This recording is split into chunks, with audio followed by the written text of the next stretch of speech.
దాండియా మరియు గరభా అనేది నవరాత్రులలో బాగా ప్రాచుర్యం పొందిన ఒక పవిత్రమైన నృత్యం. ఇది దుర్గాదేవి మరియు శ్రీకృష్ణుడికి సంబంధించింది. దాండియా మరియు గరభాని రెండు కర్రలతో పురుషులు మరియు స్త్రీలు కేంద్రీకృత వలయాల్లో ఆడుతారు. దాండియా కదలికలు గరభా కంటే క్లిష్టంగా, కష్టంగా ఉంటాయి. గరభా జీవితము యొక్క పుట్టుకను సూచిస్తే, దాండియా చెడు యొక్క నాశనాన్ని సూచిస్తుంది.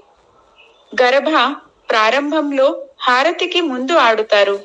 దాండియా ఆనందం వ్యక్తం చేస్తూ ముగింపులో ఆడుతారు.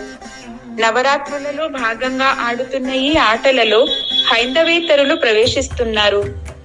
గరభా ఆడేటప్పుడు మన హిందూ అమ్మాయిలతో పరిచయం పెంచుకొని వారికి మాయమాటలు చెప్పి లవ్ జిహాద్ లో ఇరికిస్తున్నారు.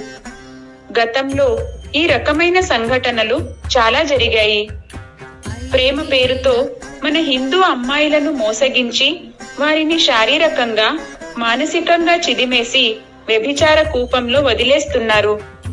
తల్లిదండ్రులకు దూరం చేస్తున్నారు. ఇదంతా గరభా మరియు దాండియా ఆడేటప్పుడు జరిగే ఒక రకమైన కుట్ర. అందుకోసమే గరభా ఆడే సమయంలో చాలా జాగ్రత్తలు తీసుకోవాలి. గరభా కార్యక్రమానికి వచ్చే వారి ఐడిని చూపించమని అడగండి.